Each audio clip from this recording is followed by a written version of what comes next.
President. Leader of the Opposition. Thank you, Mr President. My question without notice is to the Leader of the Government, Minister for Resources, Minister for Energy and Utilities and Minister for the Arts.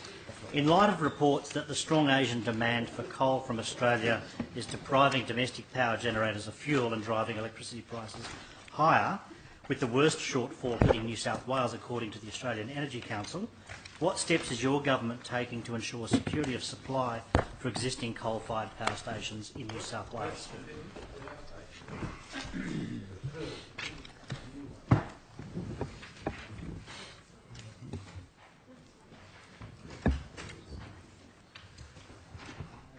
Mr. President, I'm happy to answer the Honourable Minister's question.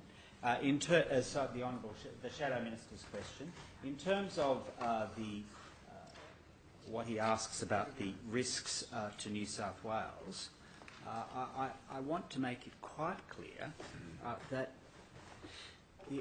the Australian Energy Market Operator's Statement of Opportunities says that New South Wales has enough energy over the coming 5 years in normal circumstances. There's no cause for panic at all.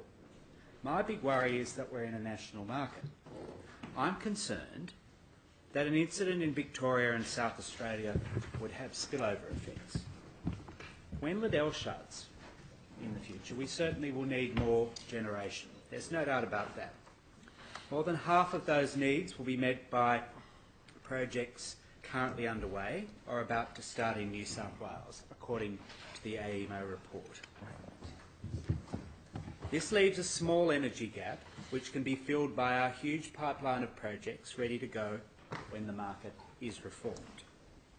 To put in context the 1,000 megawatt figure for additional firm capacity needed that AEMO has referred to, we understand that the private sector are keen to build around 2,000 megawatts of peaking gas projects in a reformed market. Now, I also note that the federal government has been active in this space.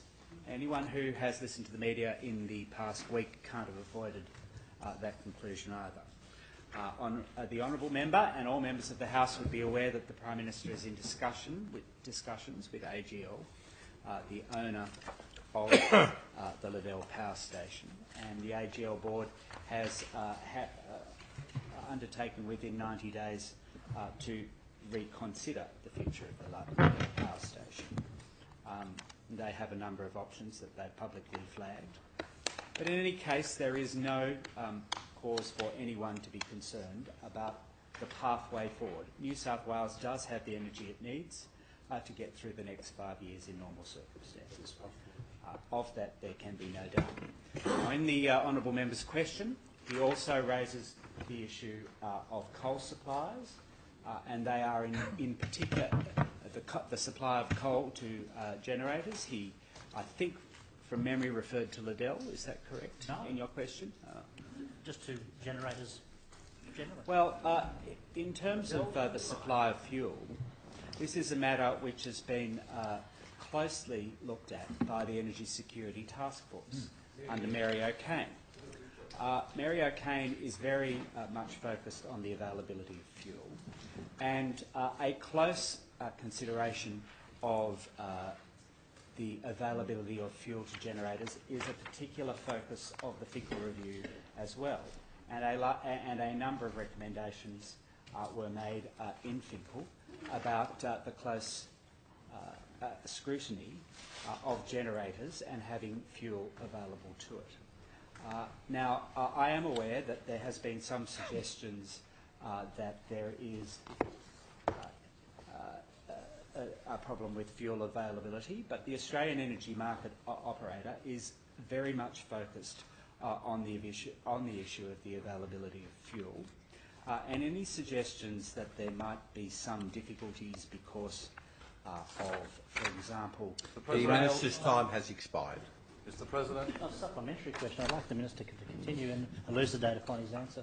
Are you actually asking a supplementary? Yes, I will ask a Leader of the Opposition on a supplementary. Could the Minister elucidate his answer with respect to how his government is securing coal supply for New South Wales generators. So in terms of the rail transport of coal, that has been also an area on which AEMO has been focusing, and AEMO has been in discussions with, as I understand it, the Federal Minister and the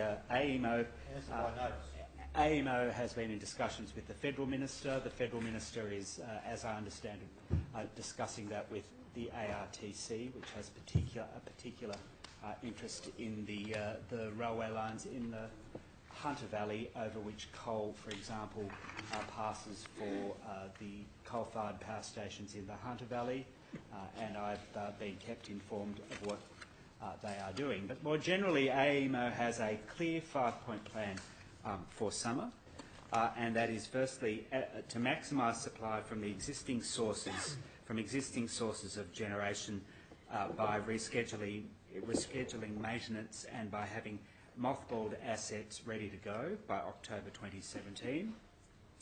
They are ensuring that fuel stockpiles are sufficient to cover several successive hot days.